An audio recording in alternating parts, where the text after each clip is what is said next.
Good afternoon, ladies and gentlemen.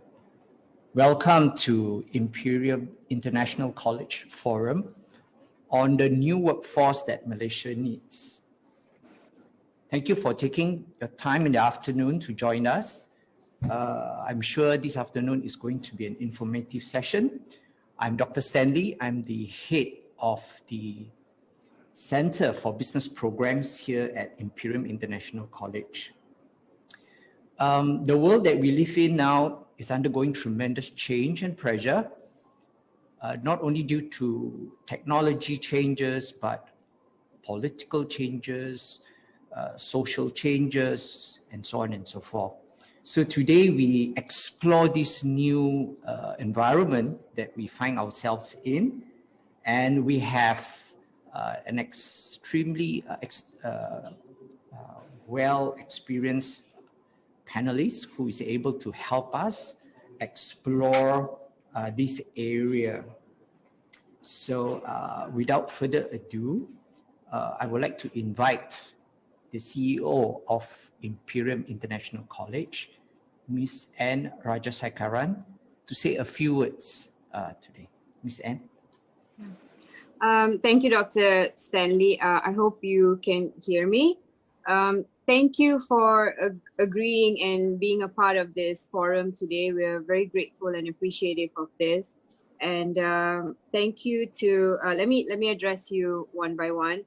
So thank you to Mr. Ling Chen Ho, Director and Senior General Manager of Maiden Malaysia. Mr. Hari Iyer, Executive Director of Video Malaysia. Thank you so very much. Ms. Lenny Chia, Sinchu Media General Manager, thank you. And last but not least, Mr. Inbaraj, CEO of Pixelworks. Thank you very much for being a part of this. I hope we'll find this afternoon really informative with lots of discussions as to how, moving forward, how this whole situation has affected us, how COVID has affected us, and to see what can be done in the future and how can we learn from this. So this is it from me. Back to you, Dr. Stanley. Thank you, Ms. Anne. All right, so just a couple of things for the viewers out there. There will be opportunities for you to ask questions, but we only take questions in written form. So if you do have a question anytime during the forum, please write your questions on the Facebook comment there and send it to us. We have our technical people who will redirect it to me, and I will then see which of the panelists, who among them will be able to take your questions. Okay, so we're going to start, and I'm going to play you a video on today's topic. This video is produced by the World Economic Forum on today's topic. Okay.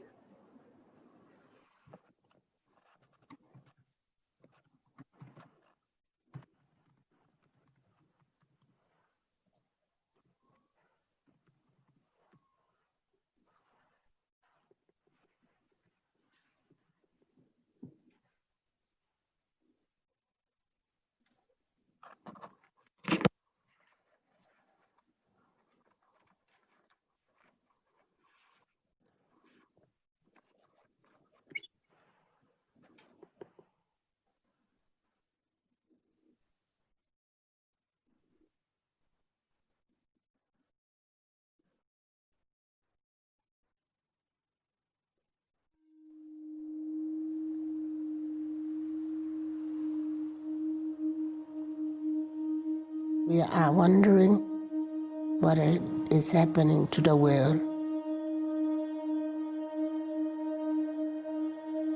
Everything is changing.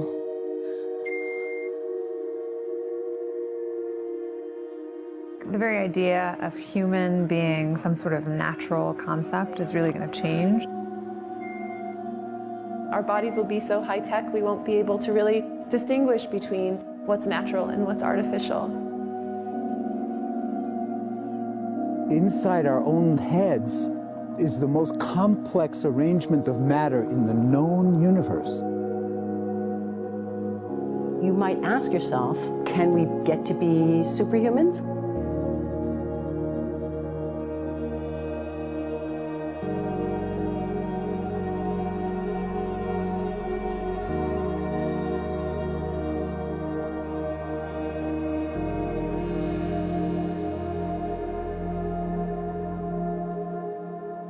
the original Industrial Revolution was driven by the discovery that you could use steam engines to do all kinds of interesting things. But that was followed by additional revolutions for electricity and computers and communications technology. We're now in the early stages of the fourth industrial revolution, which is bringing together digital, physical, and biological systems.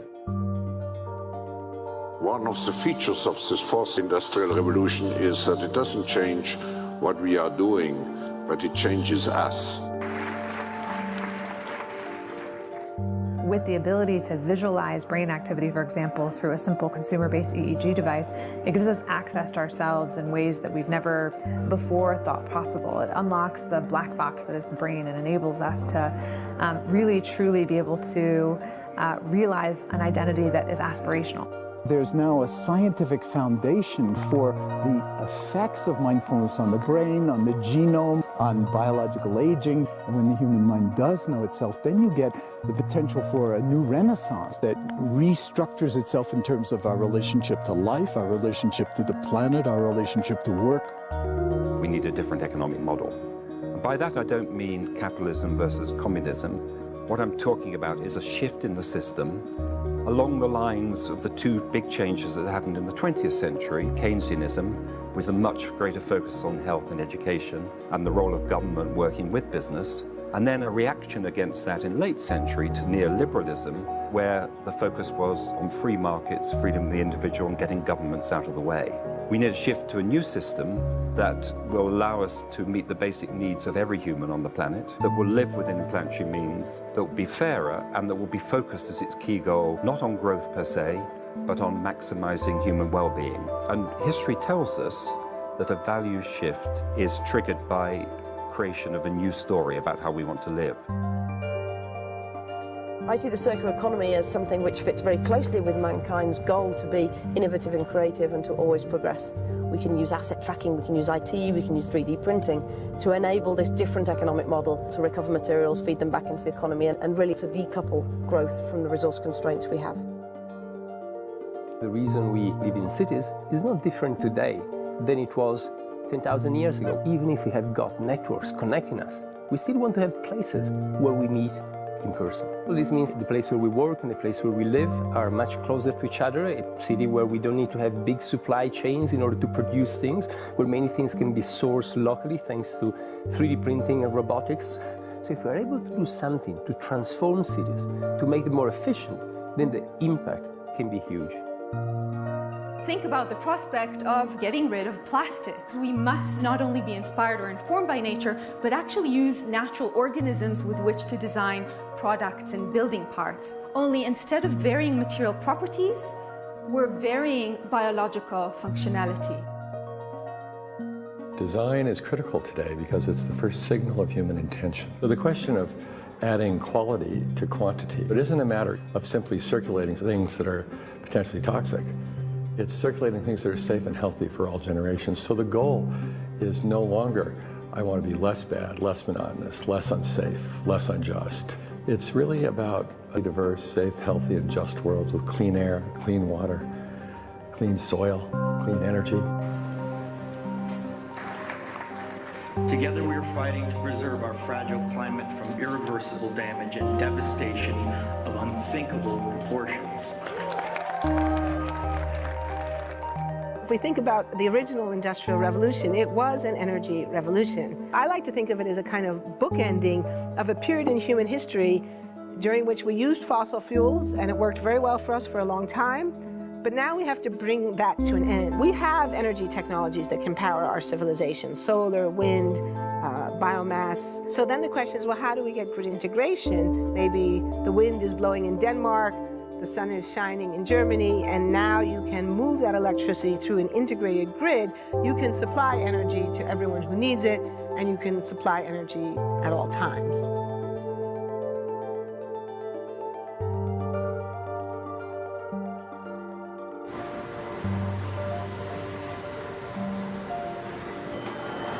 Walking around, you do see different stuff as far as like the body marriage line. They use a lot of things that help them lift up and move things to the car. You just sit there and, program something, and if it has its own set mind to go ahead and do everything. And then as humans, we just come in and take the extra steps to help the technology. It's not the cure-all for everything. There's definitely a lot of things where people perform the operation better, but certainly for the right applications, robotics are a huge improvement for the process. The prediction of 5 million jobs lost by 2020 to technology is serious, but it's not the main question. Construction, manufacturing, services, public health and education, these industries will still exist. The main question is, what will be the future of work? How will we define work? How will we share the wealth? From the viewpoint of the labor or jobs, now we really need new education or new training. We're working with a World in Motion in FIRST Robotics, trying to encourage students from 3rd grade all the way up through the end of high school. We had students make sailboats, and then we had them race them, and so they could see how quickly they could move. And they immediately went back and started to say, oh, I saw what happened, I'm going to go change this or that. And that was 3rd graders. I've just given a prize to a kid of 18 years old that has discovered something really very, very unique. Came up with how to get better productivity and better yields for seeds of corn. And so he basically came with the idea that if you would perforate these seeds, you would get more food. And you think about it and say, but he didn't go to university. So how does he get all that knowledge? And he told me, I've been watching YouTube since the age of 12, and I'm so interested that I've seen everything about it. I've read everything about it. The world is really open to learning. The thing is, how do you give the incentive to your kids to do that? It's this ability of digital technology to change outcomes, to truly empower people all over the world that can create a more equitable growth, because I think the world needs that. Fourth industrial revolution has the potential to make inequalities visible and to make them less acceptable in the future, and hopefully to gather and garner political support to take the necessary decision to reduce the gap. Humans have always been using tools, but because of the recent advances in technology, we're beginning to have machines that can augment us in all sorts of interesting ways. I was the first person in the world to be able to voluntarily move my legs while stepping in a robot by exciting the nervous system using electrical stimulators directly onto the spine. We believe that a cure will be possible if enough of the right people have the will to fast-track a cure for paralysis.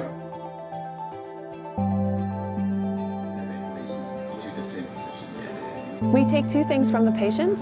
First, we take a three-dimensional X-ray, and we extract the three-dimensional data out of that so we can make a perfectly shaped puzzle piece. And then we also take a sample of fat tissue from the patient so that we can extract the stem cells out of those. And we use those stem cells with this three-dimensional scaffold that we fabricate, and after 3 weeks, we have a piece of living bone that's ready for implantation. Being able to use genome editing to understand the genetic changes that lead to cancer, and technologies like drug delivery, getting molecules into particular types of cells. There's a lot of excitement about being able to move much more quickly on this disease. One of the things that I think is so essential to free and open societies is freedom of thought.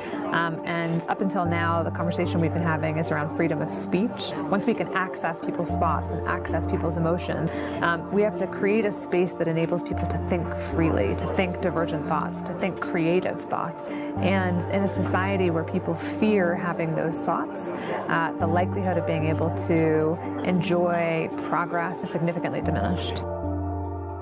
We need to take responsibility at every level of society, from the individual and the personal to the institutional to the global, to adapt to these technological challenges and changes, which are redefining what it means to be human, what it means to work, what it means to be completely embedded in this world.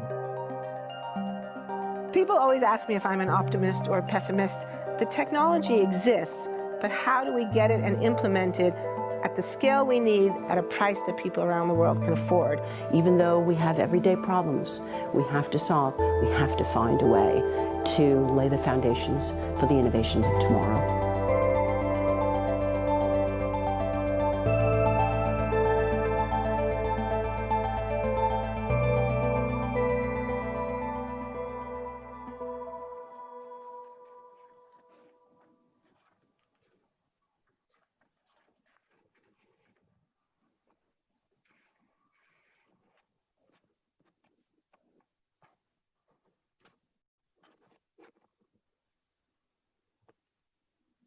Okay, that's a very interesting video regarding what's happening to our world today. So let me just continue to develop that idea to create a context for us to explore these areas. So I'm going to share some PowerPoint slides and I'll just say a few words on that. Okay, so just bear with me for a moment.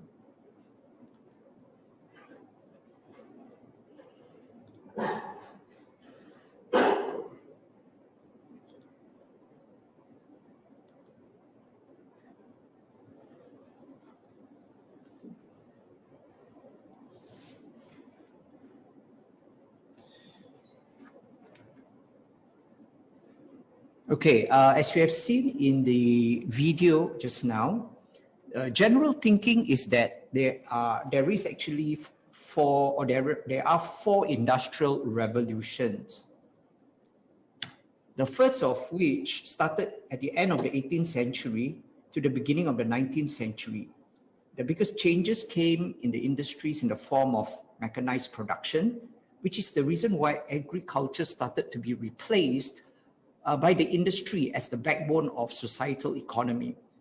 As at that time, people witnessed massive extraction of coal along with very important invention of the steam engine that was the reason for the creation of a new type of energy that later on helped speed up the manufacturing railroads, thus accelerating economy. Then came the second revolution, industrial revolution. Following the first industrial revolution, almost a century later, we see the world go through the second. It started at the end of the 19th century with massive technological advancement in the field of industries that helped the emergence of a new source of energy, electricity, gas, and oil. The result of this revolution was the creation of the internal combustion engine that started to reach its full potential. Other important points of the second industrial revolution was the development for steel demand, chemical synthesis, methods of communication such as the telegraph and the telephone, and finally the inventions of the automobile and the aeroplane at the beginning of the 20th century.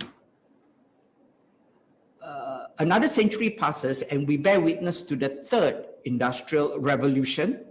In the second half of the 20th century, we see the rise of electronics, telecommunications, and computers. Though through the new technologies, the third industrial revolution opened the doors to space expeditions, research, and biotechnology.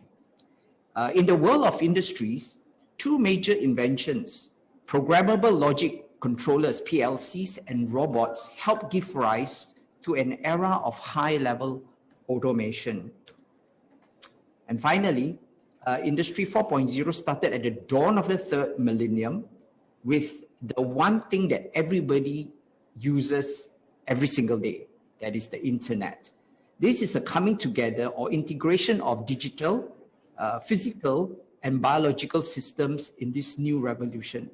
So we can see the transformation from the first industrial revolution that is rooted in technological phenomenon all the way to Industry 4.0 that develops virtual reality worlds. And that this allows us to explore all the laws of physics. So in summary, the four industrial revolutions shaped and is shaping the world as we know it. World economies are based on them. There are programs and projects being implemented all around the world, focusing on helping people take advantage of the marvels of the fourth industrial revolution during our daily lives. Now, this coming together of or convergence of enabling technologies all involves different types of technology, from big data analytics, additive manufacturing, 3D printing, augmented reality, cloud computing, cybersecurity, 5G, simulation, system integration, autonomous robots, quantum computing, artificial intelligence, advanced materials, the Internet of Things, etc. So Industry 4.0 looks very interesting in the time for those who are living in it. because as all of this technology converge together, then new products and services should arise. So the fourth industrial revolution, compared to the previous revolution, is different in terms of its speed, its scope, and its scale. The proliferation is exponential rather than linear, and it is going to disrupt every industry, every country, and every human being for that matter, transforming the way we live, the infrastructure, the systems of production. Almost every single thing that we know today will be transformed. Such convergence of technology creates or drives new value creations that today may be very strange to us. But basically, anything that can be automated will probably be lost. So what is the impact to businesses and jobs? According to McKinsey Global Institute, which conducted a global survey in 2011 across 12 countries, which includes the group of 8 countries, China and India, and more than 4,800 SMEs in those countries, found 3 interesting information. One, that SMEs that rely heavily on web technologies tend to grow and export 2 times as much as others.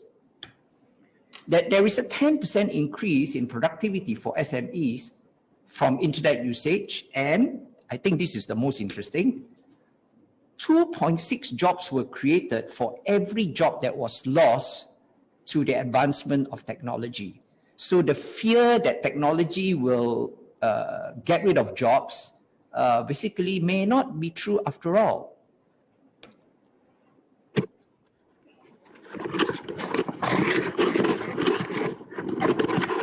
This is an interesting study done by McKinsey Global Institute on the future of work in Europe for the period 2018 projecting into 2030. This study was done this year. And they found that many of the largest occupational categories in Europe today have the highest potential for displacement. These include office support roles and production jobs, which employ about 30 million to 25 million workers respectively. Low-wage customer service and sales roles such as cashiers, clerks are also likely to decline as many tasks are automated. Just 10 of the more than 400 occupations that McKinsey examined, including shop sales assistants, administrative secretaries, and store clerks, account for nearly 20% of likely displacement. Most of these are low-wage jobs, primarily held by workers without tertiary education. By contrast, many of the growing occupations in McKinsey's model require higher level of skills. McKinsey estimated that STEM-related occupation, STEM stands for science, T, technology, E, engineering, and M, mathematics, and business and legal professional roles could grow by more than 20% in the coming decade. This would add about 4 million jobs to categories that employ 16 million to 18 million workers.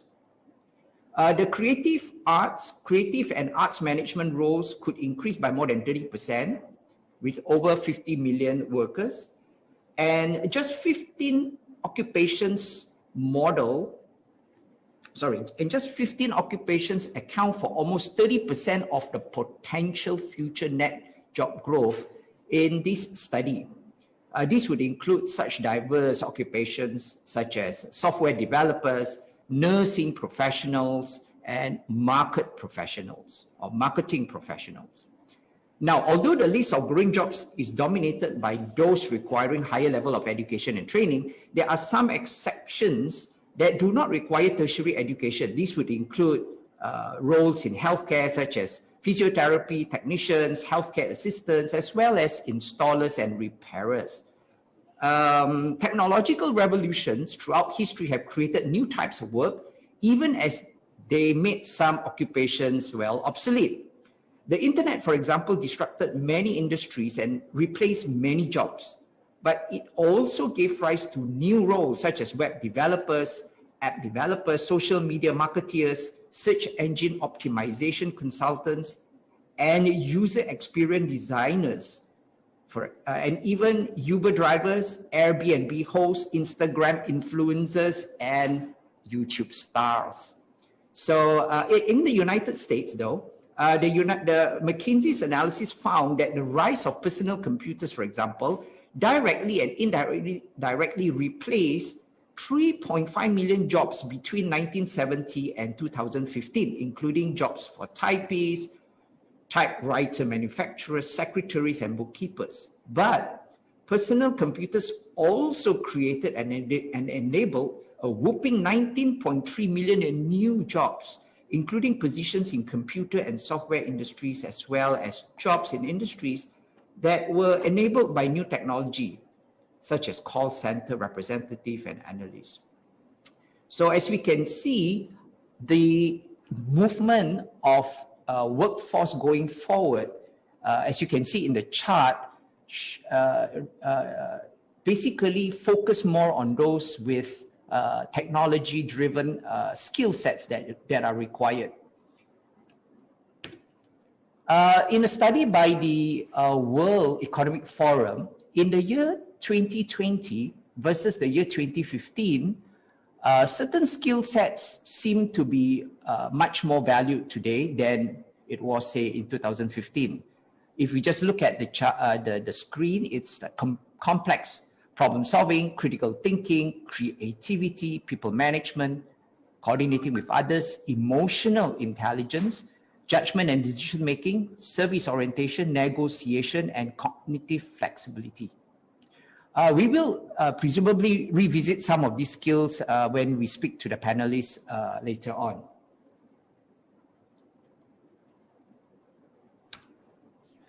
Okay, moving on to Malaysia from the global stage. We want to basically know how Malaysia is faring as far as the world is concerned. Based on the Global Competitive Report 2019 by the World Economic Forum, as you can see here, the table shows Malaysia's standing in the world with regards to the skills of its current workforce. Malaysia seems to be ranked highly when compared to 114 countries in the categories of staff training, vocational training, skill set of graduates, population digital skills, and the ease of finding skilled employees. But surely there is room for improvement. And with this, the government has launched the National Policy for Industry 4.0 in 2018. We focus on manufacturing sector. As a note, SMEs make up 98.5% of manufacturing companies and employs 42% of the workforce in Malaysia. Now, that's a very significant amount of contribution that SME makes to this country.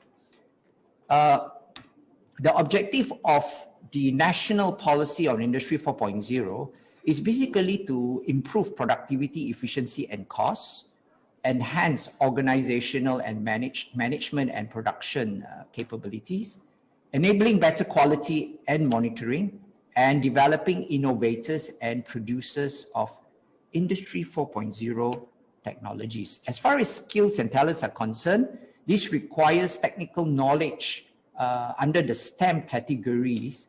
And unfortunately for Malaysia, for some years now, the number of STEM graduates have fallen below government's expectation.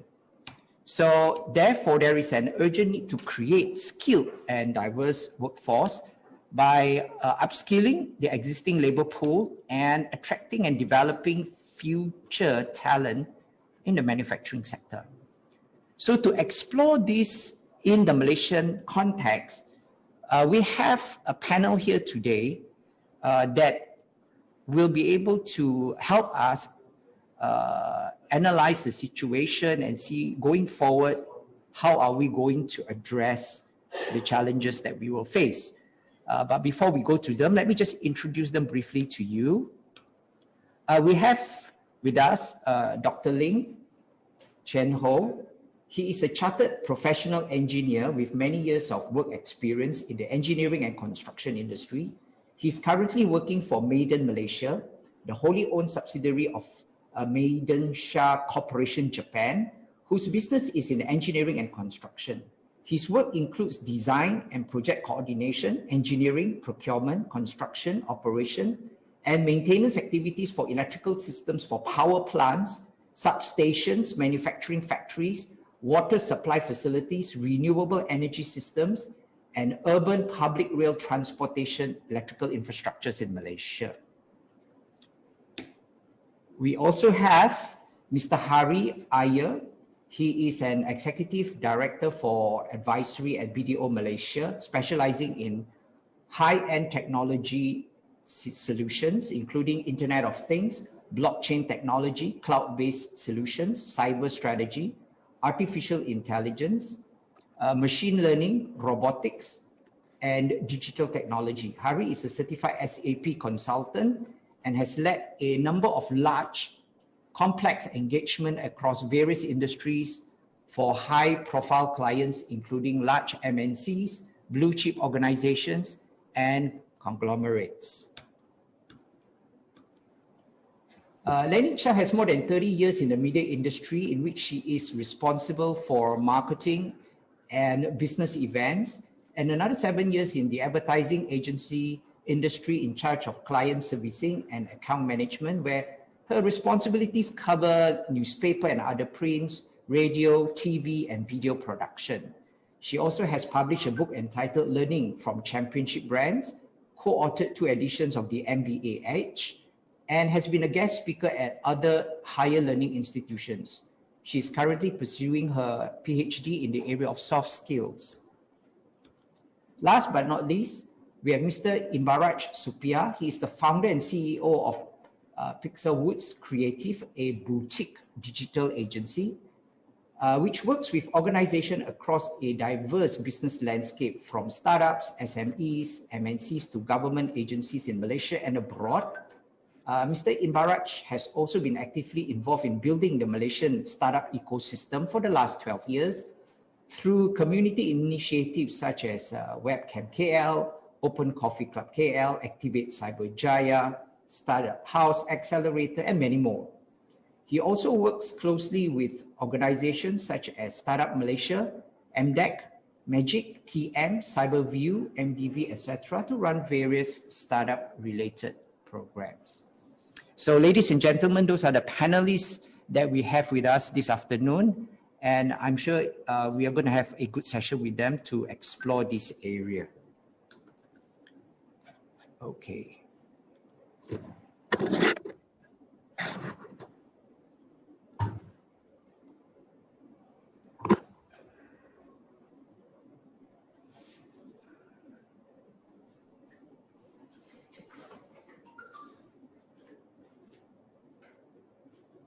Okay, I got through the technicalities.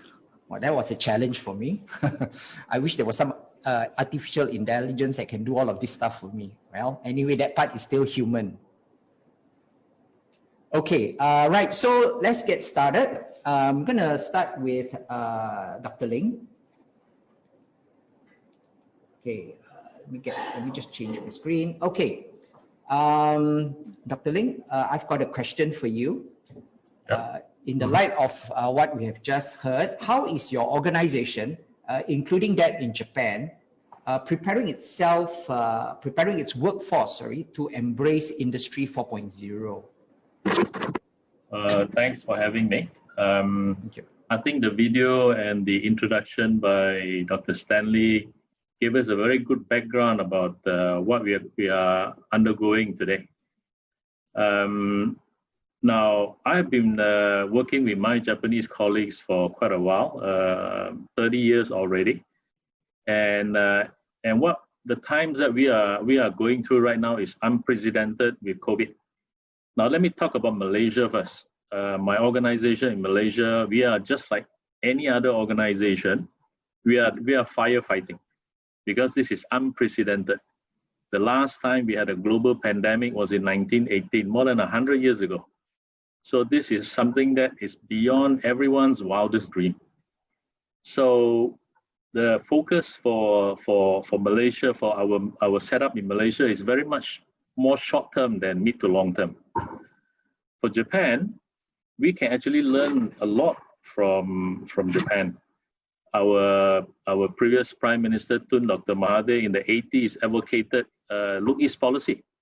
And that was when Malaysia sent many of our graduates to study there, to learn the language, to adopt their work ethics and to practice it back here. So the Japanese work ethics in diligence, they are very diligent, they are disciplined and committed, and they always advocate continuous learning. That is something that we can all learn. There are also challenges for that society because of their culture. The concept of embracing change is something that is not so easily implemented. So you have things that you could adopt as well as things that we could also learn from. Now, for our organization in Japan, we are already using some of the thrust of the third and fourth industrial revolution that we talked about just now. The third industrial revolution is about automation. The fourth is about the IoT, cyber-physical, cybernetics. So it is most powerful when you combine two of them, the third and the fourth industrial revolution. And in our organization, we are already using a lot of robotics, some robotics in our manufacturing. We are also using unmanned automated transportation vehicles as well. And we are also using it in our factory. Because in Japan, they have the aging population as well as labor is expensive. So a lot of means are being put together to try to optimize our operations in terms of workforce as well as cost. So to do that, a lot of things need to be in place. Training programs, upskilling programs, R&D budgets. R&D budgets are important. My company in Japan, we are headquartered in Japan, we hire about 9,000 workers around the world. The workforce headcount is around 9,000. That is very small compared to some of the conglomerates around the world. Those big companies that are leaders in our industry, they hire 200,000 workers. So we are actually very small. And the R&D budget typically for countries in America, China, Japan, Korea, these developed countries are typically in the range of 3 to 5% of sales. So that is quite significant. If you have sales in the region of billions of dollars and you take 3% of that, that's a lot. So the budget is important. And that budget is being used to good use in order for the company to spend the time and energies to develop new innovative technologies that the company can adopt. On top of that, we also collaborate with partners as well. We are good in what we do, but we can't do everything. So we collaborate with people who can do some things better than us, and we work together. For example, we work with Fujitsu in Japan for an IoT solution for industrial accident prevention. So these IoT devices that Fujitsu manufactures is being used in our processes to help us monitor real-time monitoring, as well as to give us instant notification in the event of emergencies. So these are some of the initiatives that we are undertaking right now. Dr. Stan? Yeah, thank you, Dr. Ling, for that very informative update from your company. So yeah, I think you mentioned about budgets which are critical to getting funding to explore such new technologies, which presumably will not be cheap. Yeah. So I would like to move on to Mr. Hari. From your experience, Mr. Hari, in advisory and consultancy work, what are some of the challenges you think businesses in Malaysia will face in their preparation for Industry 4.0? Thank you very much, Dr. Stanley, and thank you very much for having me on this panel. The introduction video was excellent, and you setting the scene for our topic for discussion was excellent. Following from what Dr. Ling mentioned, how his organization is learning and adapting from Japan. In my role, I advise a number of clients ranging from SMEs to medium to large publicly listed companies here in Malaysia. And the challenges faced in adopting Industry 4.0 are varied. Let me give an example. A small outlet, small SME with no remote access to their servers, their challenge is going cloud. How do we go cloud and enable our employees to work remotely so that if in the future we have another lockdown like the MCO in Malaysia, to survive in such conditions, all the way through to matured or large companies where they already have number of tools, number of technologies in-house, but they're looking to enhance, remove the dependency on people. So adopting IR4, as Dr. Ling mentioned, it is not in isolation. It is a combined Industry 3.0 and 4.0. What I mean by that is some of the automation from Industry 3.0 combined with the cyber-related topics are looked at collectively. For large organizations, let me give a publicly listed company, they're probably in the top 10, one of our clients. Their challenges are they have ability to remotely dial in, and their workforce, a large portion of them are able to work remotely. However, the bandwidth, the security, there are many issues to address, and COVID had opened up the leadership to think outside. The business model has to change. It's no longer yesteryear business model that can survive post-COVID era, and they are looking at outside the box, which is very good thing. And that is how innovation happen and adaptation of innovative technologies are embraced by Malaysian businesses.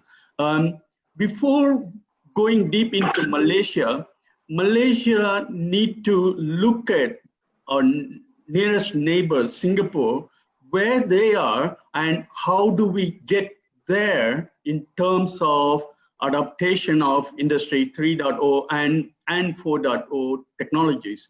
My background is technology, and therefore within the broader scope of Industry 4.0, I focus on various technologies, whether it is blockchain, RPA, which is the robotic process automation, cloud-based solution, AI, machine learning, and so on.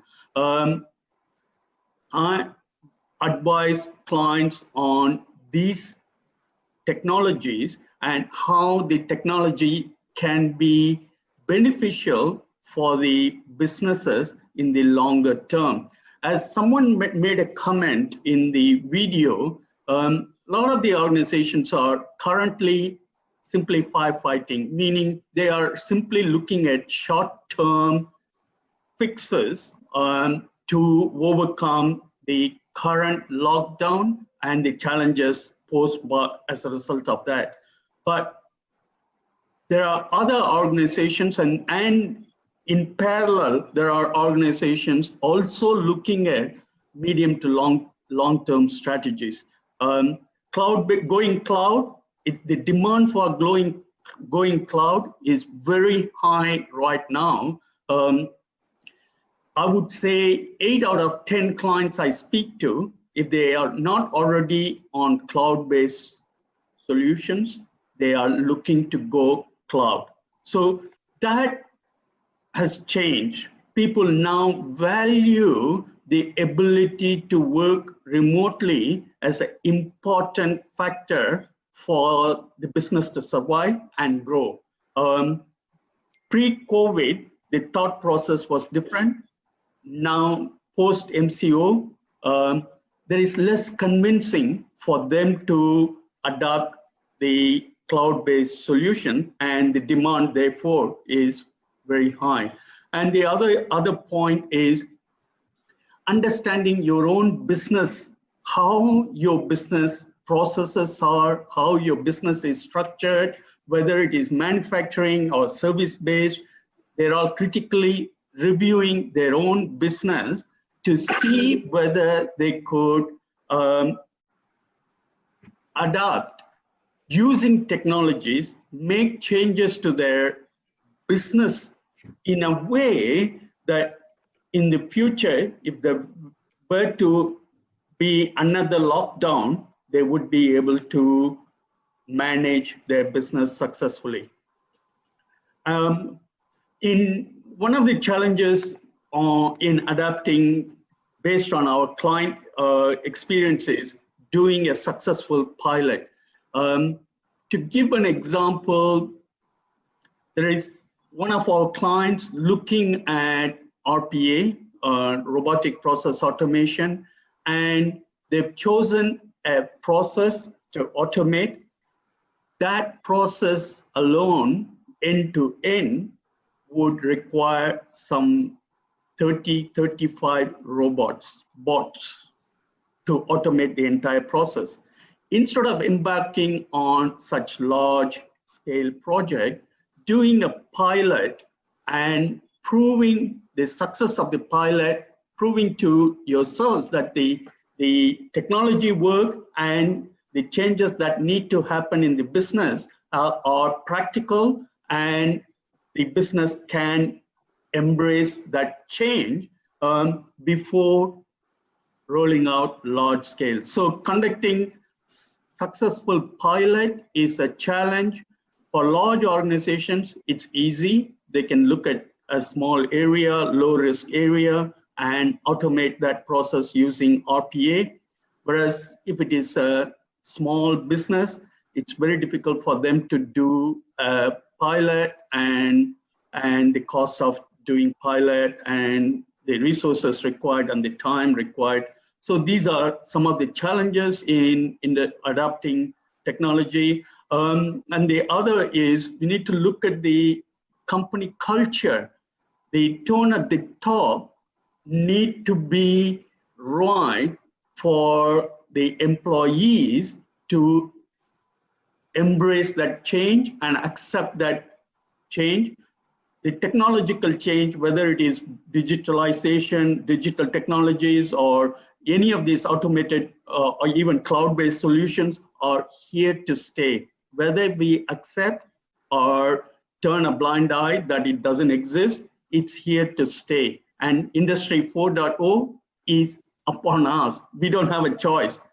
Certain things will have to change, and that how do you manage that change management? Do you have an effective program to manage that change? I'll give an example later, particularly in a plantation business where they've rolled out new technology and how it's impacting not on the office staff, but I'm talking about people out there at the plantation level. And a lot of these workforce, they have more than 25,000 people working for them, and number of them are unskilled or semi-skilled workforce. Therefore, how do you effectively manage and train and pass on the knowledge to that workforce for your organization to successfully embrace Industry 4.0.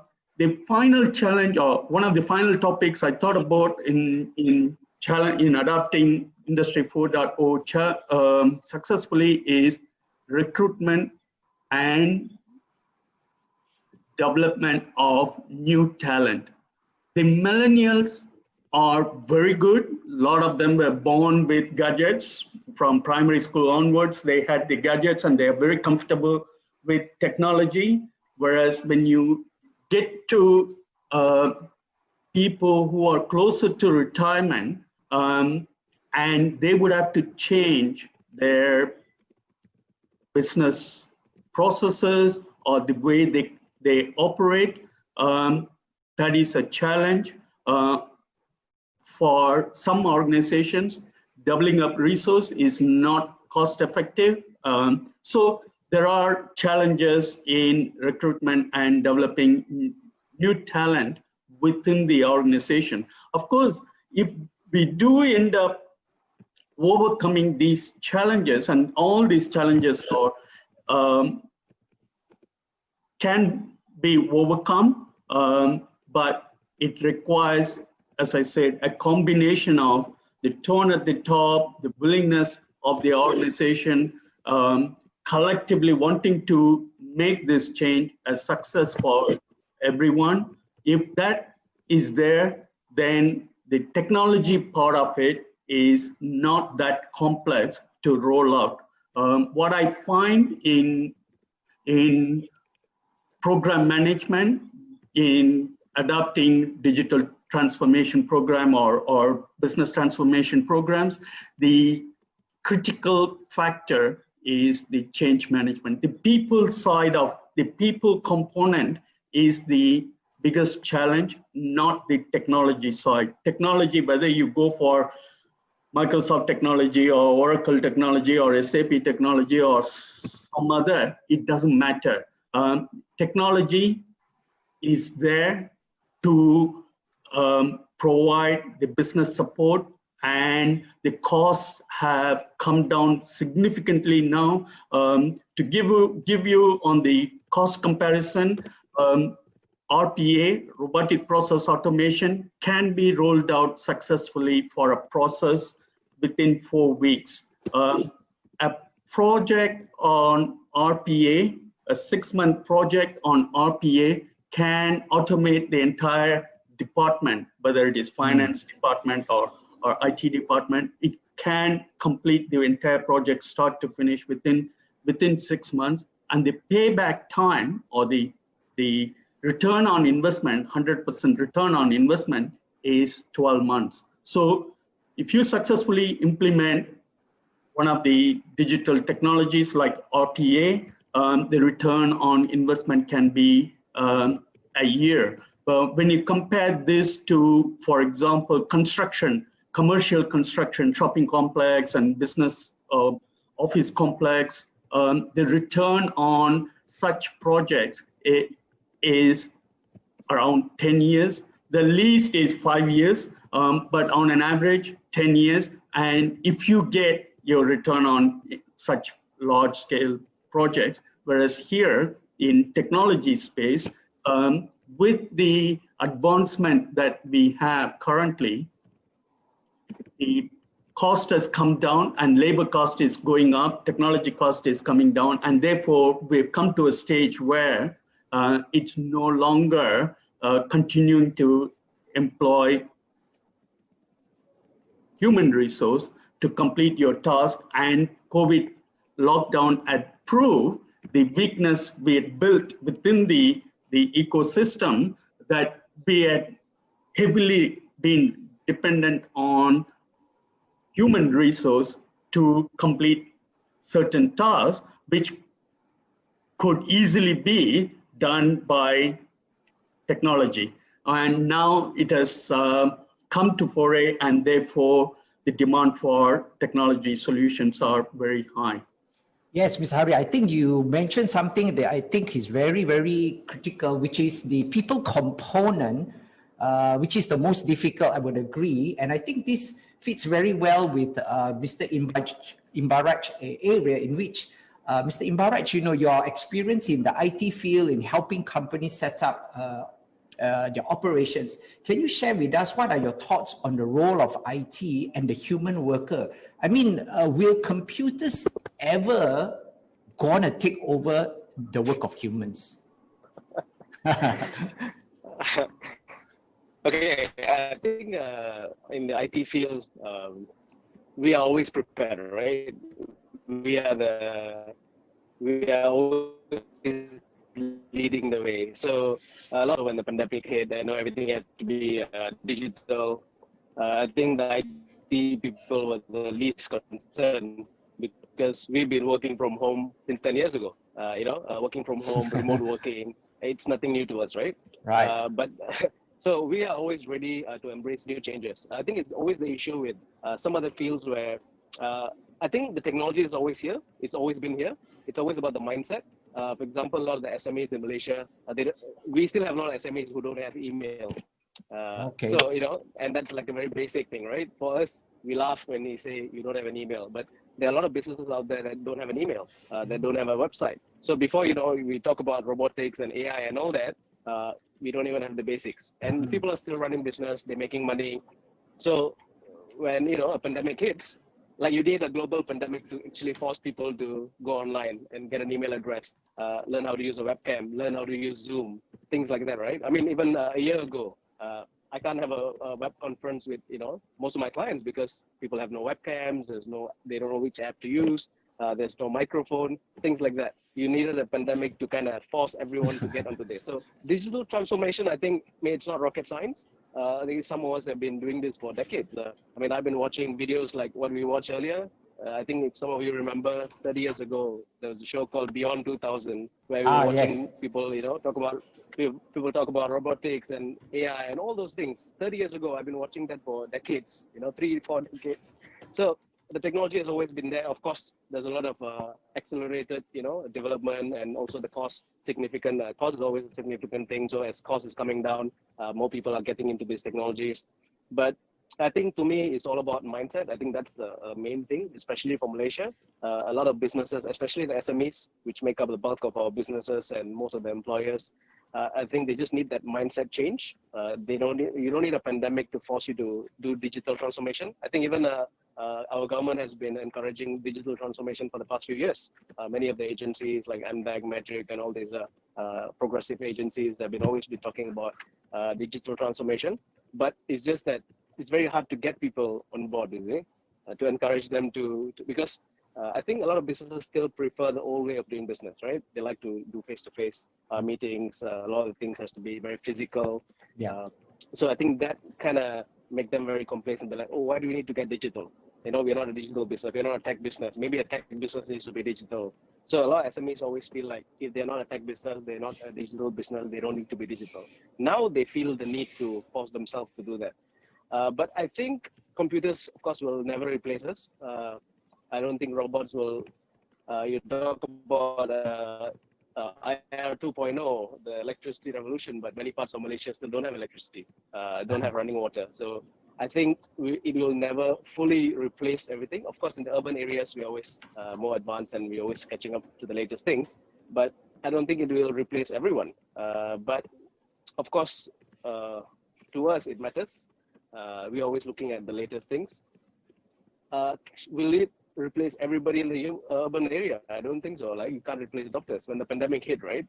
Maybe some of the businesses were looking into AI and robotics, but can you replace doctors? You can't replace doctors, right? They have to be in the front line doing the work and saving lives. So I think it depends on the industry and probably also parts of the industry, right? You can't replace an entire industry, an entire field of. So it has to be certain specific scope of work that can be replaced by automation, by robots, by AI. But I think there's still a lot of room for human component. The human component is always going to be there, but it's just that as we grow, there'll be less and less jobs. For example, McDonald's robots have already replaced McDonald's workers, right? A few years ago, you can say if you don't make it into university, you can always work in McDonald's. If you notice now, every McDonald's has 3 screens. That's basically a robot, right? A robot does not necessarily need to have hands and a face and all that. Now you have a touch screen. you walk into a McDonald's and you just order off the screen, and you just need someone to make the burgers and send it to you. So the screens are slowly replacing the counter workers, right? The cashiers and the people taking orders. So automation has already replaced jobs. They're already taking over jobs. So that's going to happen. But I think most of it is going to be on the very low, what do you call it, the physical labor side, the manual labor work. But I think on the IT world, then it's a bit better because I think a lot of the IT jobs are secure. Maybe the scope will change, the kind of things we do will change, but I don't think robots are, I mean, we are the ones who probably have to program those robots and the AI stuff, right? So I think for IT students, they don't have to worry so much, but it's just that you always have to be in tune with what's happening, the latest trends. You have to know how the world is moving and kind of embrace new things. We still have graduates who come out and can't speak proper English. So these are the very basic things. So you can't have that anymore. You know, as we move forward, I don't think we can afford to just churn out graduates who can't even speak English or don't have skills to learn new knowledge. I think like in the video, we said how people learn things from YouTube. I mean, that's true, right? I took about 10 years to become a photographer and then actually offer photography as a service as part of my agency. But, you know, nowadays you buy a device, a photography or camera equipment, all you need is 3 YouTube videos and you know how to set up the device and you can use it like a pro. So I think knowledge is everywhere now, but it's just that the willingness to learn must be there. So for future graduates, it's not just about what you learn in university. That gives you the basics, that sets up the foundation. But I think once you graduate, once you go out to the working world, or even before you get your first job, I think that willingness to continuously learn. I think I'm still learning. I've been an entrepreneur for more than 15 years, and every day is a new thing, right? Every day you wake up, there are new things to learn, especially in this field of social media, digital marketing. Every day there's something new to learn. If you don't log in for 1 week, you'll be left behind. You don't know what's going on. It's lagging. Trends are moving so fast. It's all about the mindset for students. Hi. Can you hear me? You're lagging a bit, yeah? You're a bit frozen there, Mr. Inbraj. Yeah. All right. How's it now? No, we still can't. Looks okay to me here. I think there is a bit of a lag. All right. Hello, can you test? Can you test? I think there is a bit of a lag on your side. Says your bandwidth is low. Okay, I think. So if you switch off your video, the audio might become clearer. Yep. Yeah. How are you now? You can hear me? Yeah. We hear you. Yeah. All right. Yeah. So I was just saying, so I think it's all about the mindset, and also for students, I think it's about learning new things because you can never be prepared for what's coming. I don't think anybody can prepare and anticipate exactly what's going to happen. 2020, we were expecting flying cars, right? And all you got was a pandemic. So okay. I don't think it's very easy to just predict the future and be prepared as a workforce, right? I don't think anyone of us can just know what to study exactly and how to be prepared for what's coming. But it's just that willingness to continuously learn, so you can graduate with anything. I mean, nowadays, people don't even work in the same field they study in, right? You can have a degree in programming, but you can end up doing creative work. I run a creative agency now, and we build apps and we do social media work, and I don't have a degree in IT at all. I come from a totally different background. Right. So I think education in a college or in a university will set you up with a foundation. But after that, you have to continuously learn. I think it's a lifelong process. And that way you can adapt to anything.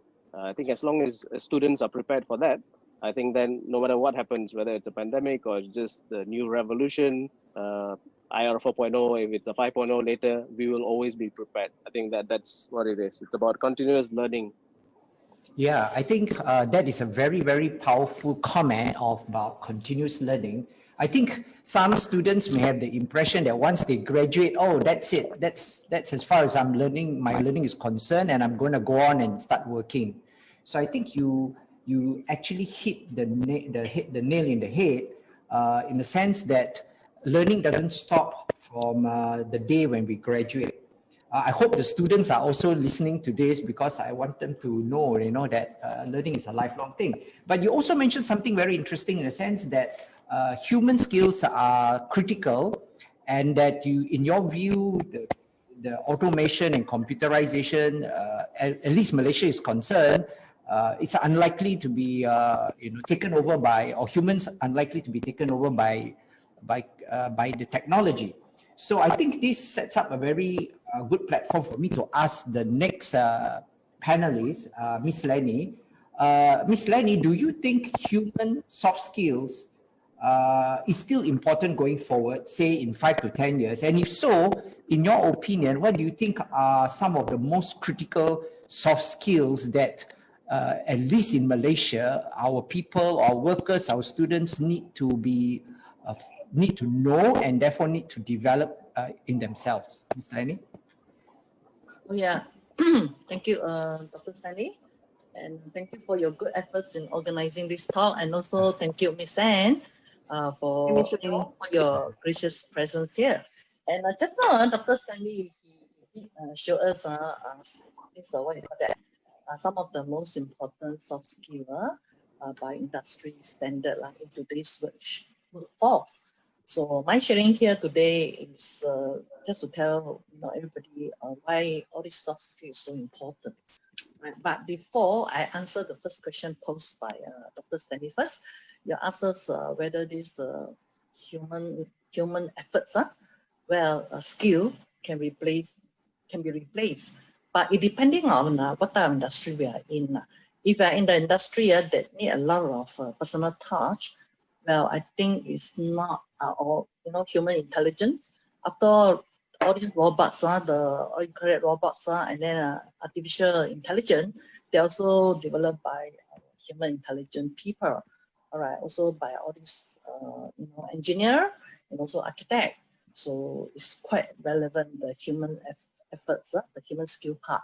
All right, and then for my company, for example, many of the editorial and the reporting, they are doing these things like editing, critical thinking, writing, commentary. These are all very human function type of job. So I don't think the robots or the AI or this can replace them. All right, so these are very specialized skill, and also one of those skills that cannot be automated, because they require some sort of critical and critical thinking and some sense of urgency in there as well. I think all these robots thing, they cannot change immediately. They're all being programmed. Okay, that is why they think according to what the human have programmed them to do so. So as for the importance of the soft skill, no doubt within this 20 to 30 years, almost all the job will be will require some sort of a skill. At the same time, there are also new needs for soft skill, like complex problem solving skill, in order to think and to work alongside with the robots and all these machines. We are not competing, human not competing with all these machine or the robotics thing. So we are actually working, side by side with them. So we need a lot of skill in complex problem solving, and also very critical and creative thinking in order to beat them. We are the one who created them, all right? So very ionical. All right. Soft skill is considered as the 21st century skill, meaning we have about 80 more years for soft skill to last. But I beg to be differ, because to me, soft skill is an everlasting skill. Well, that age better, they get better only with age.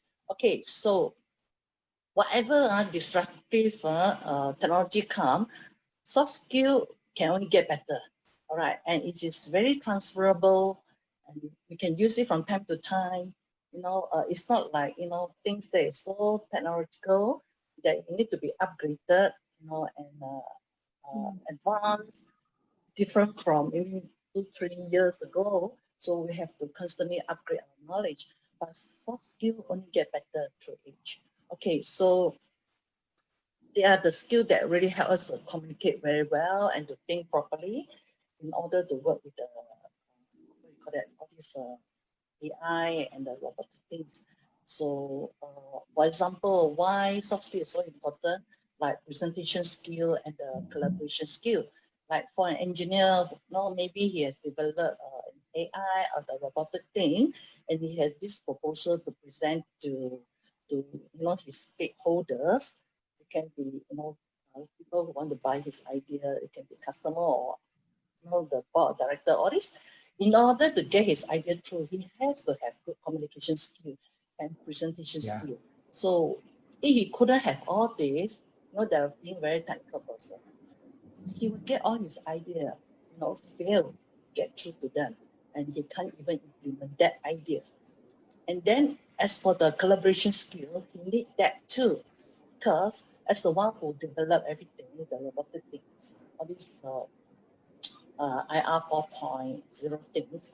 So he need to lead the team to collaborate with other people inside and outside the office. So his communication skill, his presentation skill is very important. All right. During my MBA time, that is when I know you, Sandy. So actually in our class, you'll be surprised. More than 70% are engineers. I asked them why. They say they want to learn presentation skill. Not really that our syllabus have this presentation skill. The thing is, after 2-3 years, graduating, from the MBA class, they become so good in presentation because we had a lot of, group work, everything to do. So they present quite a lot. And then along the way, they really have improved and excel in their presentation skill. They are doing so well because of their soft skill, the ability to communicate with people. I can compare the big difference, when they first come and when they get graduated. All right, so it shows soft skill is very important. So other than soft skill, the intelligence, the emotion intelligence also is very important because today's world is very highly stressed and we have a lot of daunting tasks to do, and you also have difficult people. So you need all those, high EQ to get through the days, so that you can be better in your life, right? You may even have better interpersonal skill and get your bosses to like you, and then get your stakeholder to like you, and you can advance further in your career. So a lot of companies today, they even adopt this approach as to hire for attitude, right, and then train them for hard skill along the way, and improve all these potential good work along the way.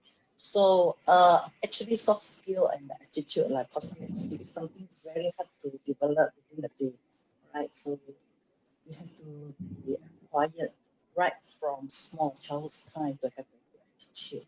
Positive mindset, very important.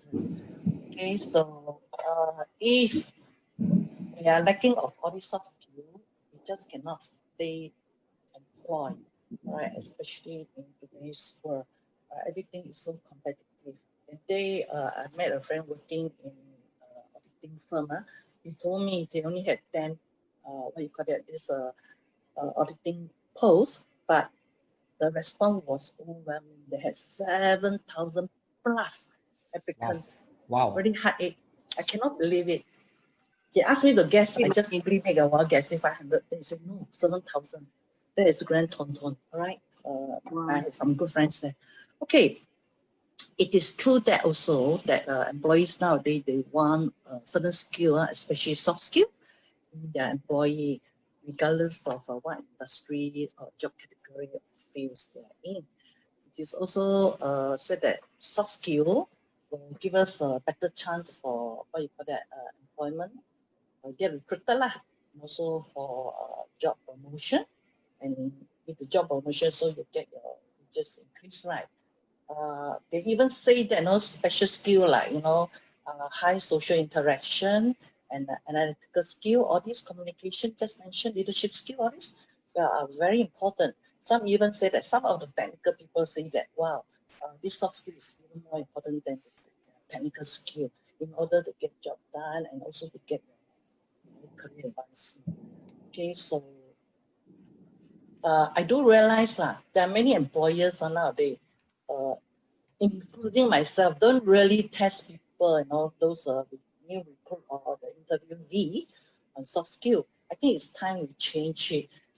So many times I see the art school or creative school, not school, I mean those creative agencies, someone from creative agency, they always test people on their creativity. Show me your previous work, show me your creative pieces, show me your artworks, all this, but they never test them on that soft skill part. How good they can respond to critical remark.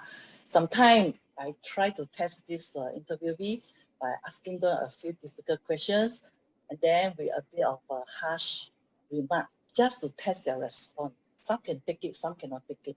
Those who can take the harsh remark, well, most likely we will take them because that means they have positive mindset, all right?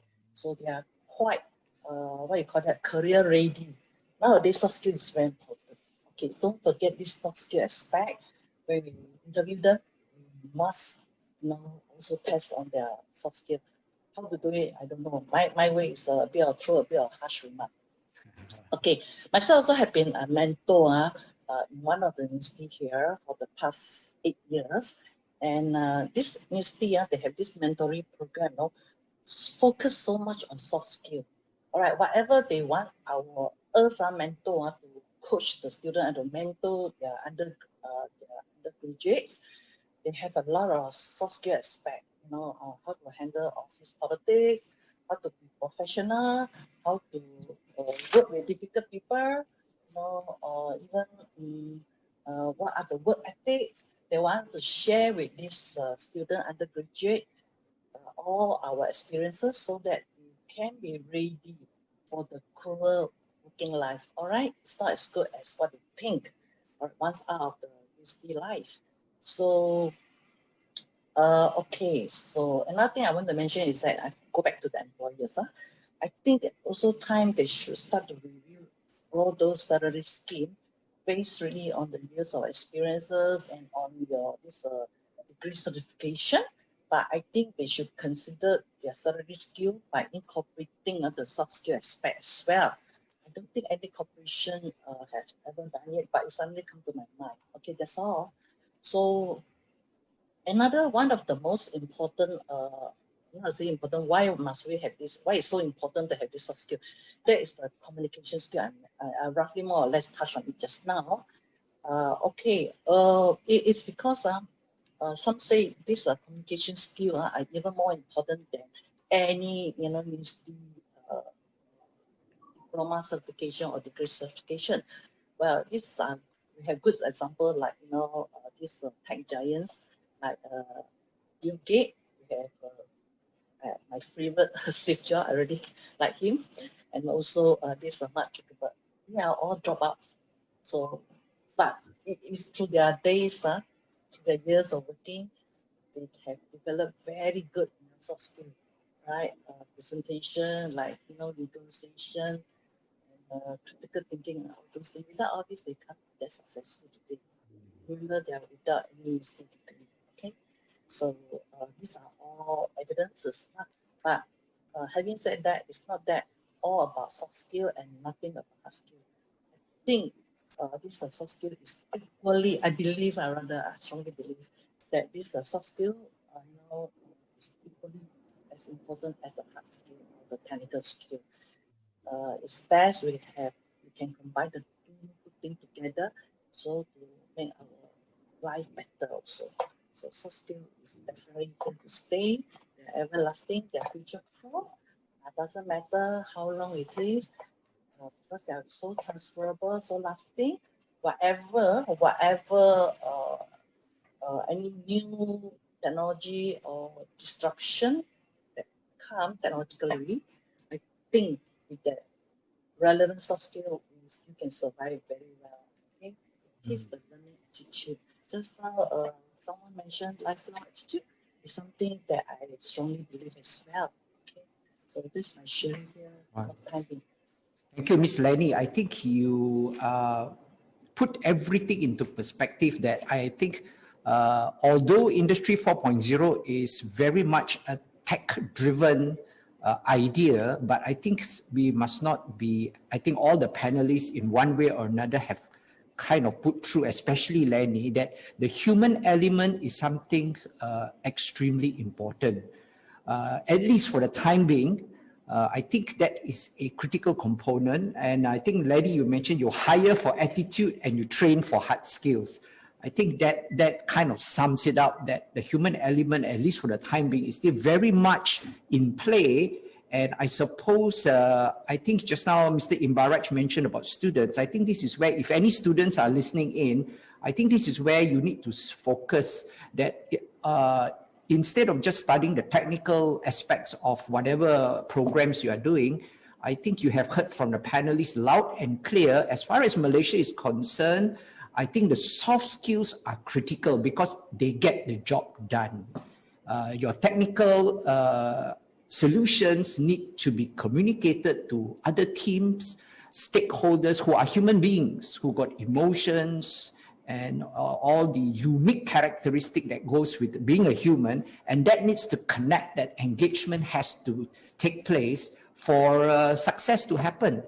I think that is a very good perspective. Now, having said that, having therefore gone through that, I think therefore now, looking at the macro level, I mean, if this is the situation that we are having in Malaysia now, I think Mr. Ambaraj did mention very well, it's talking about all those high-tech computers and all that, but the basics you don't even have. You don't even have email. You don't even have a good command of the English language. I mean, how are you talking about Industry 4.0 when you don't even have the basic competency of communication for that matter? So maybe I'll open this to all the panelists. In your opinion, any one of you can answer. What do you think is the main concern for Malaysia as she embarks on the Industry 4.0? Generally speaking, without being specific to any industry, what do you think generally in this country, do you think is our main concern that is, you think can be a stumbling block as the country attempts to progress towards Industry 4.0? Anyone? I can start with, this is only focusing from one point of view. I'm pretty sure other panel members will have much broader areas to cover. One of the things we have in Malaysia that is unique is we have certain industries like, say, plantation industry, construction industry, manufacturing industry. These are big industries within Malaysian economic context. The industry players have traditionally relied on cheap foreign labor. That is a business model. They built their business with the assumption that this trend can continue forever. In the past 9 months, the government has taken steps to make changes to this area. One of the things they've done, particularly I know I've got plantation clients. When I say plantation clients, these are employing more than 25,000 people in their plantation. So it's a large workforce. What they've done, they have tightened the visa program, so they can't easily get the work permit. At the same time, the government in the 2020 budget also offered a carrot and said, you go digital, whether it is cloud-based solutions or whatever, there is financial incentive available through Bank Negara loan program. And you've got tax incentive where you can get enhanced deduction for the cost you incur in transforming your business to digital technologies. So I see that approach from the government does play a significant part. And now some of my clients are looking at, yes, on top of it, we had the coronavirus. All these started early in the year. Or to add to this combination, we have coronavirus where a lot of foreign workforce have returned to their country and not able to come back, or they don't want to come back. And therefore, businesses have to think hard, how do we manage our business differently to the past era of business model is changing now, and technology is assisting. I'm not saying technology is going to solve this issue, but technology is assisting in this change process. And this is an advantage for youngsters who are at uni right now. They have a choice. Like even our panelist, Inbaraj said, he is running an IT business and is technology savvy, but he didn't do IT degree at uni. Current students, when they come out of their educational program and into working career, when they start, they need to think about the areas that are going to assist them in growing their career and give them greater employment opportunity, and not go down the yesteryear job titles. In the video clip, there was one comment that was very relevant to me. When I started my audit career, I had to physically write the audit report, put it on the out tray. A person would come and collect it, and it'll go to an area called typist pool. There will be a pool of typists, 100 typists sitting there and typing the report, and it'll probably come back a week later back to me for me to proofread. Even if there is one small error, it would have to retype the whole thing. There wasn't a device to save that report. This is going back early to mid 80s. Things have changed significantly, and the profession called typists and stenographers and lift operators and photocopiers don't even exist anymore. Similarly, the World Economic Forum predicts that there are going to be globally 75 million people unemployed or not in employment with, due to the IR 4.0 or adoption of digital technologies. Even though 75 million people won't have jobs, they've even identified the job roles that are going to disappear by 2022. At the same time, they predict 133 million new jobs will be created, and then they've given the list of roles or job titles for the areas where new roles going to be created. For students, it's very good guide to have a look at the areas that World Economic Forum had identified as having significant growth and where there is going to be 133 million new jobs going to be created by 2022, and compare that to the areas where the jobs are going to disappear, and make your change to the areas where there is significant growth in the future years. The future is not bleak. When we lose 75 million, we still gain 133 new jobs, but it's ourselves as human beings making the change to look at the areas where there is opportunities and not look at yesteryear job titles or tasks or profession and cling on to it. One other advice, I'm not a Malaysian, you would have gathered by now, I'm here. The one other comment I would make is, don't go and enroll in a course just because your mom and dad wanted you to do that particular course. This happens, this is a cultural issue. When the child was born, the parents already decided the child is going to become a doctor, a lawyer, or accountant, or whatever, engineer. Don't do that. Understand what is your personal passion and pursue that opportunity, and you will be far more successful in your career than doing a course or taking up a profession just because someone else asked you to. With that comment, I close my. Wow, you sound more like a dad than a consultant, man.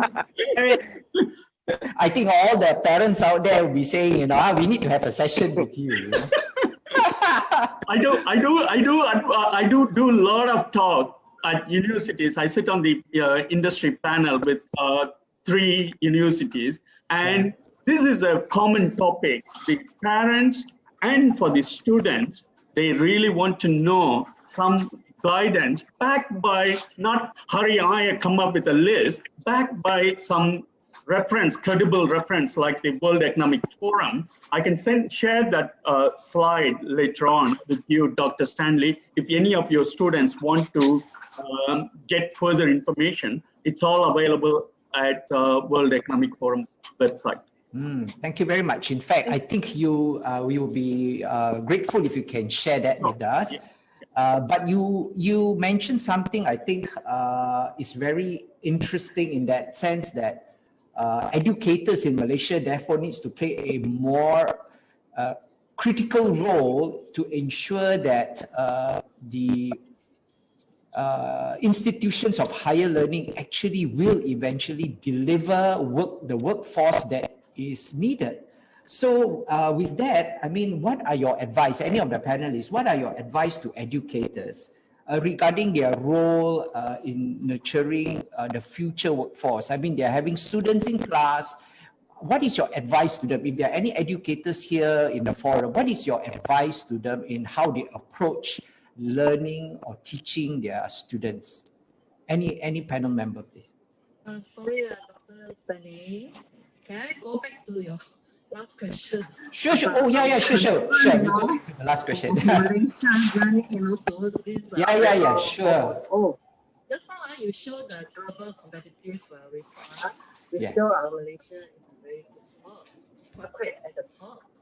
But then, based on my findings from a few trade association presidents, at the moment, Malaysia we only have about 15 to 20% of the company, migrating towards this IR 4.0. And almost all of these multinational companies will kill one company. And the adoption of migration may be due to, the policy issue. Okay, according to these people, these presidents, they are the trade and deal quite a lot with SME as well. They mentioned such low, same thing they mentioned, such low percentage is due to lack of knowledge about the IR 4.0. So a lot of information needed in this respect. Okay, and also proper channel as to how to do things, especially how to be accessible to all those funding. Like someone mentioned that we have a few billions budget reserve, for this technology. And according to Dr. Michael Kang, the president of SME Association, well, he said, his member, more than 90% of his member not yet computerized their businesses at all, So let alone migrating or moving into IR 4.0. So I don't understand why it's so for Malaysia. And and also these people I just mentioned lack of information and knowledge about the IR 4.0 and where to get fund and technical help. I think MDA is doing a good job on all these things. And then also the Secretary General of MRCA, Mr. Stan Singh, he say, the IR 4.0, the terminology should be simplified to make it sound attainable. All right, because most of his retailer also are SME people. So he also mentioned the same thing, lack of knowledge and where to get help. All this also is very imperative. And his association is doing everything possible right now to help the members. Then the next thing about the concern is a gender gap. And then most countries, they have fewer women than men work already in ICT zone. But just like I mentioned, that right, actually, as a woman, I'm very proud of Andex's women's achievement. You see, their CEO is a lady, Jade Surina, and their COO, someone I know very well, Dato' Wan Pei, and also the chief financial officer is no Faisal. So in Malaysia, the woman in ICT is of course to be reckoned with, but that doesn't represent the majority of the other women. Right. Thank you.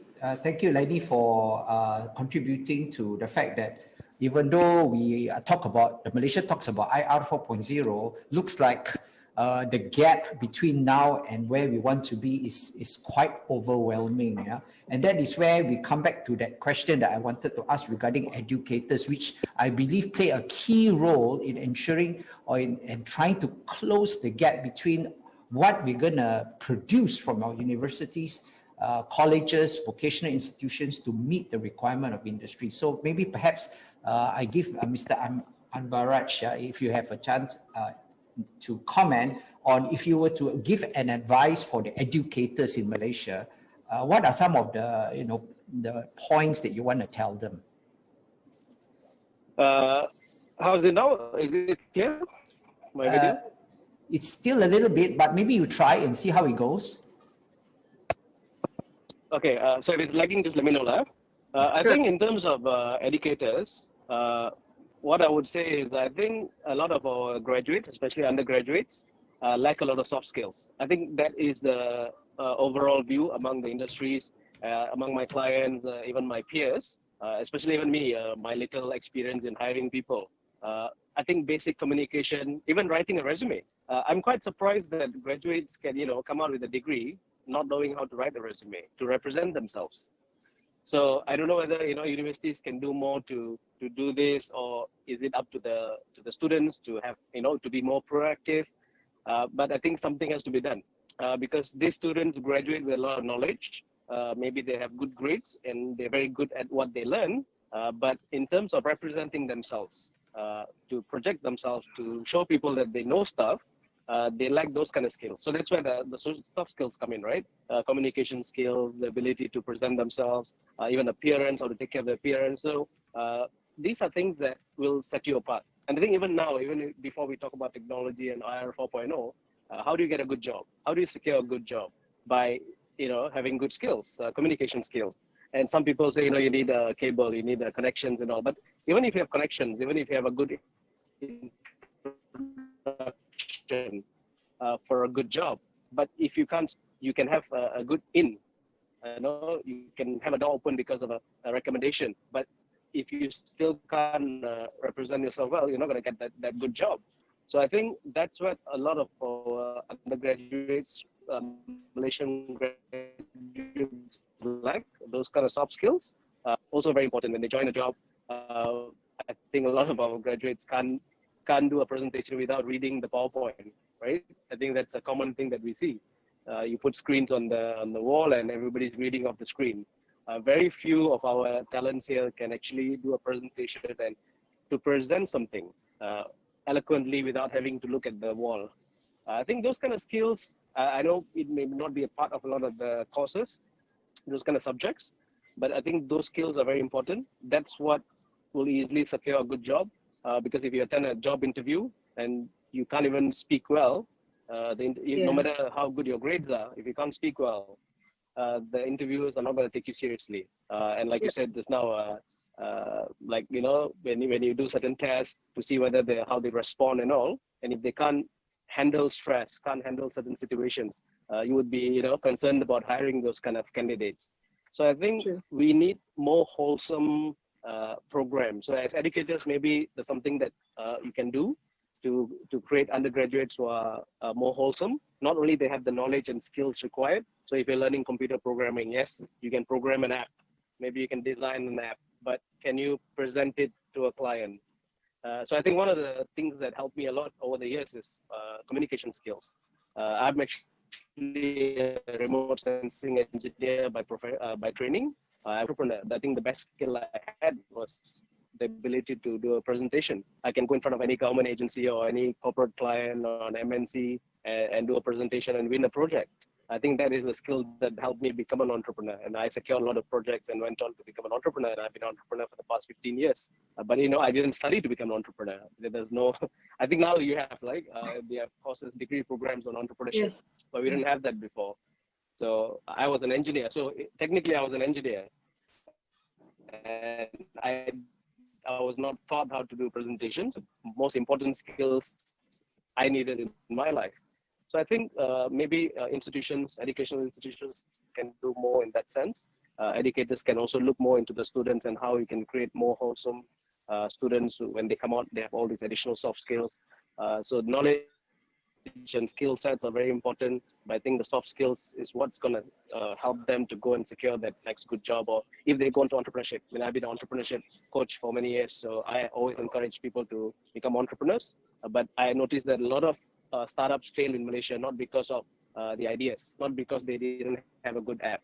It's simply because the entrepreneurs don't have the right aptitude, don't have the right skills to become an entrepreneur. So they don't have the right communication skills to be able to pitch to an investor, for example. So these are skills that an entrepreneur need that, you know, you can't learn from a college. But of course, you need to know how to learn build an app. So that's something you can learn from a university.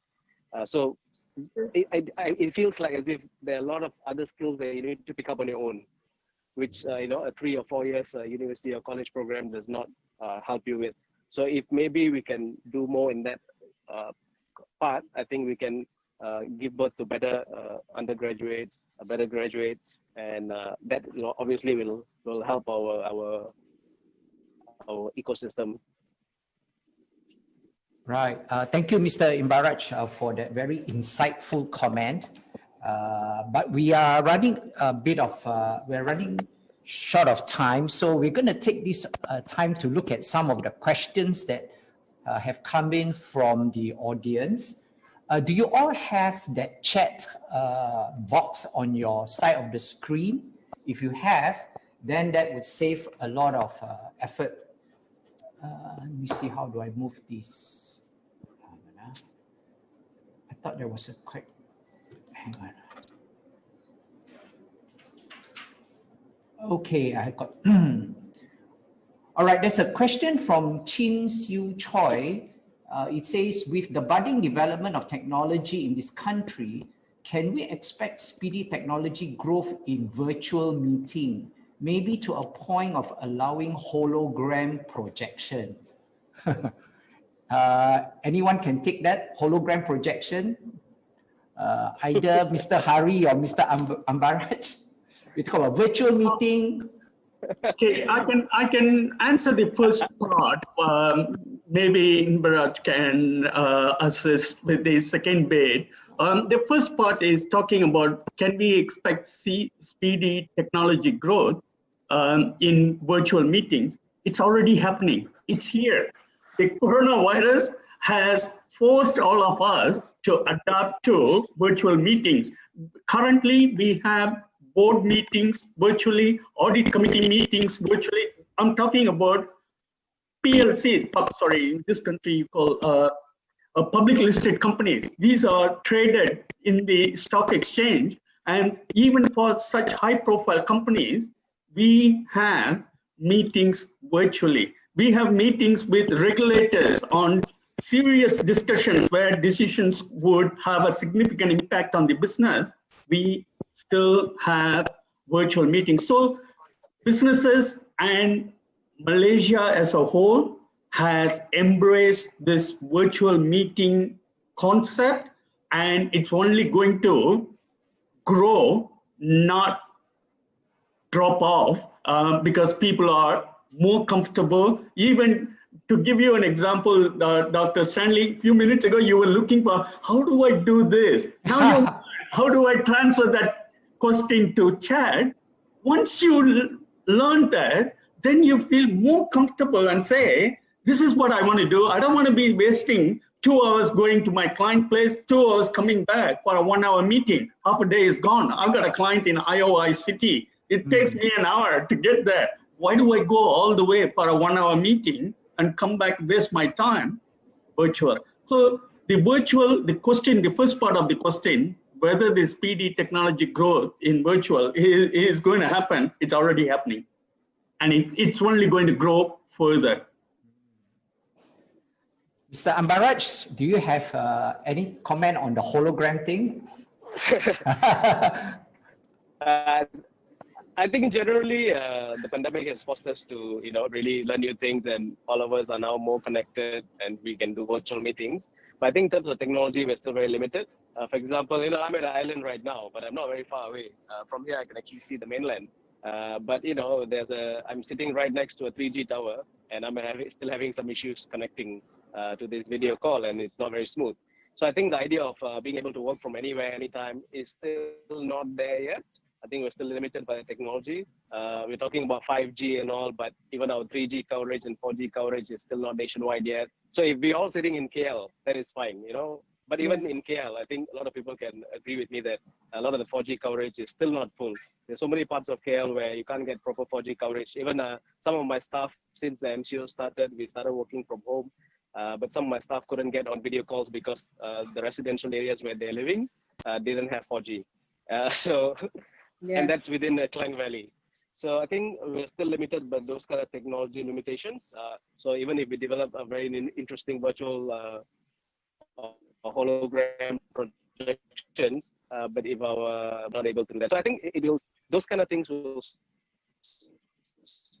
slowly grow.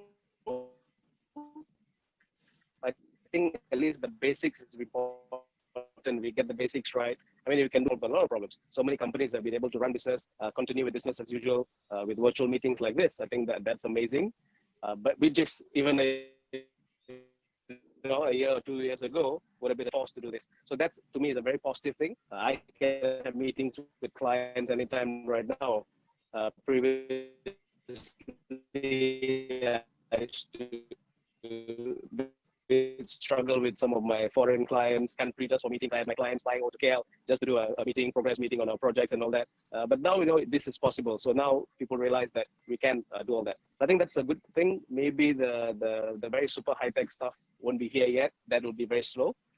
Virtual reality, we've been talking about virtual reality, I think, for the past 25, 30 years. It's nothing new. Of course, now it's more accessible and more cost-effective. But it's still not something that I think everyone will have at home. It's not like having a mobile phone at home. So I think those kind of technologies I see that still way far ahead. But to me, we have to get these basic things right first. Email, video calls like this, even chat apps. I think a lot of Malaysian SMEs don't have productivity apps like a chat app. I've been using that for the last 10 years for my agencies. But I think a lot of people now getting into apps like Jandi, Slack, Discord, those kind of apps where now you can collaborate and work together. There's a lot of project management tools, for example, Basecamp, Trello. I think a lot of tech people are very used to this. Programmers and all IT people are very used to this kind of tools, project management tools, tracking tools and all that. I think the other non-tech businesses are slowly getting into it because now they need to track progress and work virtually. So that's a good thing. I think a lot of it's not only about visual stuff. I think there are a lot of other tools that are coming into place and people are starting to use that. And once even if the our pandemic situation gets better, people realize that now we can be more efficient by using these tools. Yeah, amazing. So the fact, very good positive. Sorry, yeah, the fact that you're on an island speaking to us on a conference itself is mind-blowing. Which island are you on, by the way? I remember when I was I'm at Lang Tengah Island. Lang Tengah. Now, that is the view, the coast of Kuala Terengganu. But wow. when I came to island here, when I came to Radang Island here for the first time, I think that was about 20 years ago. We were connecting on the internet on 8 kilobits per second speed through a radio antenna. That was the speed 20 years ago. And we were still able to update, I think, Friendster that time. We were taking pictures on the beach and our diving stuff and updating. Wow, that was, 8 kilobits per second. That's insane. Now you can't imagine doing something on 8 kilobits per second. Right. So technology obviously has grown and it's been accelerated, I think, and a lot more tools are supporting that. But it's still not where I would personally like to be. I mean, I would obviously like 4G connection here in the island. But there has a 4G connection, but it's not that great. So I'm still connected on 3G. But I'm glad that 3G works, that I can actually do this Zoom call. Wow, wonderful, wonderful. We have to rush a little bit. We have time for one question. Lenny, there's a question for you. One of the things that is slow to be digitalized is books and newspapers. Is it likely books and newspaper remain mainly physical in future still? Lenny? Really, it's the content that really counts. Content is king. As long as we have quality content, I think we are here to stay. It's just that the platform we use is different. It can be, actually we already have e-paper, we already have website news, we even have a video channel to, distribute our news, to entertain our readers as well. So whatever happens, whatever platform we are on, it is still the content, right? Right. Okay. So I think that kind of address it. Okay, ladies and gentlemen, unfortunately, the interesting discussion has to end. I've got some more questions to ask, but time is not our friend today. So let me just summarize some of the main discussions for today. We speak about changing of business models as we look forward towards IR Industry 4.0. Businesses needs to take a look at their business model and to see which processes needs to be changed. And there is talk about the ability now to think about a business model where workers are required to work remotely from all over the place, including our friend on the island there, so fantastic. So I'm feeling jealous now. We are here, but he's on the beach. But it's okay, we'll learn from him. We also heard that COVID pandemic has actually accelerated the adoption of new technology, which is a good thing to be forced forward as we try to catch up with the Industry 4.0, at least in Malaysia. But having touched on Malaysia, the panelists are quite unanimous in coming to the conclusion that human skills, at least for now or into the near future, it's still key that human skills and hard skills, technologies, technical skills need to be utilized together in order for success to be the result. Yeah. So I think that is kind of wrapped up the entire thing. So maybe before I end, Miss Anne, do you have anything you want to say since she is also with us all this while? Miss Anne, do you have anything to want to add? I think it was a very interesting discussion. I learned a lot from it. And I think, everyone was absolutely right to actually address the white elephant, which was technology is only going to be, useful to us if everyone has the tool to use it and also the bandwidth to actually be patient enough to learn it out. And also I agree with the whole soft skill thing. I too have interviewed a lot of new students and also interviewees and also millennials who have a completely different perception of how things should be. So I think as an education institution, it is actually our duty and our responsibility to actually educate them on soft skill, which we already do by doing some small classes, resume writings and presentation skills. And so hopefully they pick up on that and they be better and they won't be too shocked when they go out there to work. But having said that, I would like to thank all of the panelists today. It was very interesting and it was very good to see all of you. I hope to be able to meet with each and every one of you as soon as COVID is over. Thank you for your time. Thank you for your dedication. And I hope to see you all again. Thank you for being a part of this because our students really benefited from it. The staff benefited from it. I benefited from it. Thank you very much. Thank you, Ed. Once more, thank you for spending time with us. Lenny, thank you for time and for sharing with us. Mr. Hari, thank you again. I know you're busy, with all sorts of stuff. So thanks, and thanks for the fatherly advice. And Mr. Ambaraj, you are the one that on an island, talking to us. So thank you for taking the time to connect us from the island. So I do wish you continue to enjoy whatever holiday you still have there, time over there. And Miss Anne, thank you for taking the time to join us. And, Thank you. Sure. Thank you. So with this, ladies and gentlemen, again, I thank you all for finding time to join the forum. I trust that it has been useful and interesting to you. It certainly has for me, and we do hope that we do keep in touch, and we do have future forums in place that should be dealing with very interesting topics. So stay connected with us, and we'll see you soon. Okay, so with that, thank you all, and have a good weekend to everyone. Have a good weekend, everyone. Thank you very much. All right, thank you so much. Bye.